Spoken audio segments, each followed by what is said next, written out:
The moment Emma said yes to that dinner invitation, she had no idea she was about to destroy everything she had spent 5 years building. One date, one seemingly harmless evening. That's all it took for her carefully constructed life to come crashing down around her, leaving her standing alone in the wreckage of broken trust, shattered dreams, and a reputation torn to pieces by whispers and accusations she never saw coming. Emma Richardson had clawed her way up from nothing. At 28, she was the youngest senior project manager at Hartwell Industries, a prestigious architecture firm in downtown Chicago. She had started as an intern, worked double shifts, sacrificed weekends and holidays, and proved herself through sheer determination and undeniable talent. Her boss, Margaret Hartwell, was a formidable woman in her 60s who rarely gave compliments, but she had taken Emma under her wing, seeing something of her younger self in the ambitious girl who never said no to a challenge. Margaret became more than a boss.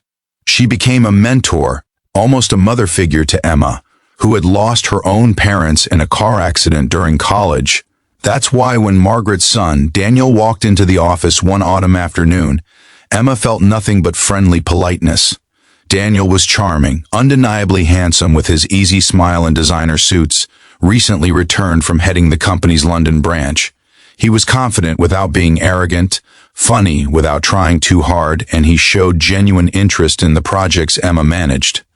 They talked about architecture, about design philosophy, about the challenges of balancing creativity with commercial viability. It felt natural. It felt safe. When he asked her to dinner, claiming he wanted to discuss a potential collaboration on an upcoming project, Emma saw no red flags. It was business, nothing more. The dinner was lovely. They talked for hours at an upscale Italian restaurant, the conversation flowing easily from work to personal stories, from shared passions to future ambitions.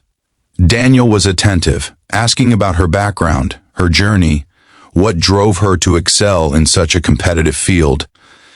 Emma found herself opening up in ways she rarely did, talking about her parents, about the loneliness of building a career while everyone else her age seemed to be building families, about the pressure of being the only woman in most of her client meetings. Daniel listened with genuine empathy, sharing his own struggles with living up to his mother's legendary reputation, with the weight of expectation that came with the Hartwell name. When he reached across the table and gently touched her hand, thanking her for such an honest, refreshing evening, Emma felt a flutter of something she hadn't felt in years: connection, possibility, hope that maybe she didn't have to be alone in her ambition. They didn't kiss that night. They didn't even make plans for another date. But something had shifted, and Emma left the restaurant feeling lighter than she had in months. She went to bed that night replaying their conversations, smiling at his jokes, wondering if maybe, just maybe, something beautiful could grow from this unexpected connection. The next morning, her world exploded. She arrived at the office to find Margaret's assistant waiting at her desk, face pale and tight with discomfort. Margaret wanted to see her immediately. Emma walked into her boss's office with a cheerful good morning on her lips, but it died the moment she saw Margaret's expression. Cold, distant, disappointed in a way that made Emma's stomach drop like a stone. If you believe in second chances, in the power of truth over rumor, in standing up for what's right even when the world seems against you, please hit that like button, leave a comment sharing your thoughts, and subscribe to this channel. Your support means everything, and this story is only just beginning to unfold. Margaret didn't waste time with pleasantries. She told Emma that she was being reassigned, effective immediately. The Thompson Project, Emma's baby for the last 8 months, the one that would have been her crowning achievement, was being handed to another manager. When Emma, shocked and confused, asked why, Margaret's words cut like glass. She had raised Daniel to value integrity, to respect professional boundaries, to never abuse his position of power. She was profoundly disappointed that Emma, of all people, someone she had trusted and mentored, would pursue her son for personal gain, would use a romantic relationship to advance her career. Emma couldn't breathe. The accusation was so absurd, so completely backwards from reality, that for a moment she couldn't even form words to defend herself. She tried to explain that Daniel had asked her out, that it was supposed to be about business, that nothing inappropriate had happened, but Margaret wasn't listening. She had already made up her mind, already decided that Emma was guilty of the oldest trick in the corporate playbook, sleeping her way to the top, or at least attempting to. The disappointment in Margaret's eyes was unbearable, worse than any anger could have been. The office became a nightmare. Word spread fast in the way that scandal always does. Whispers followed Emma down hallways. Colleagues who had been friendly suddenly found reasons to avoid her. Her ideas in meetings were dismissed or credited to others. She heard the rumors, each one more twisted than the last.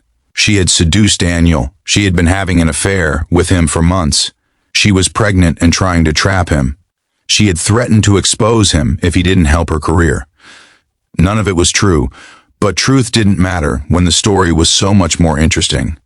Emma tried to reach Daniel, to get him to explain to his mother what really happened, to clear up this horrible misunderstanding, but he never returned her calls.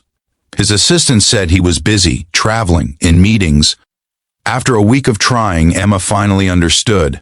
Daniel wasn't going to help her. He had either stayed silent when he should have defended her, or worse, he had spun the narrative himself to protect his own reputation, throwing her under the bus to maintain his image. The realization broke something in Emma. The person she had opened up to, trusted with her vulnerabilities, had abandoned her the moment it became inconvenient to stand by the truth.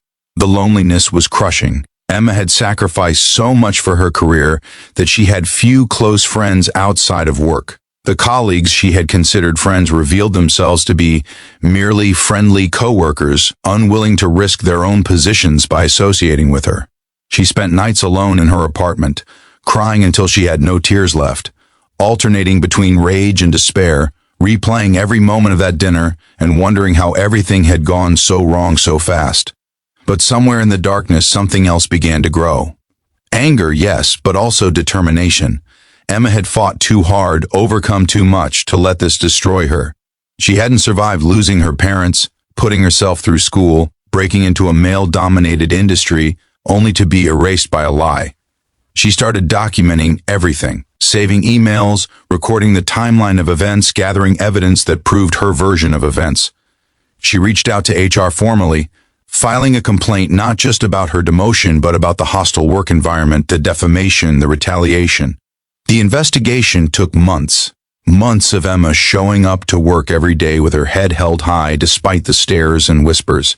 Months of doing her diminished job with the same excellence she had always brought, refusing to give them any legitimate reason to fire her. Months of loneliness and doubt, of wondering if fighting was worth it, if she should just quit and start over somewhere else.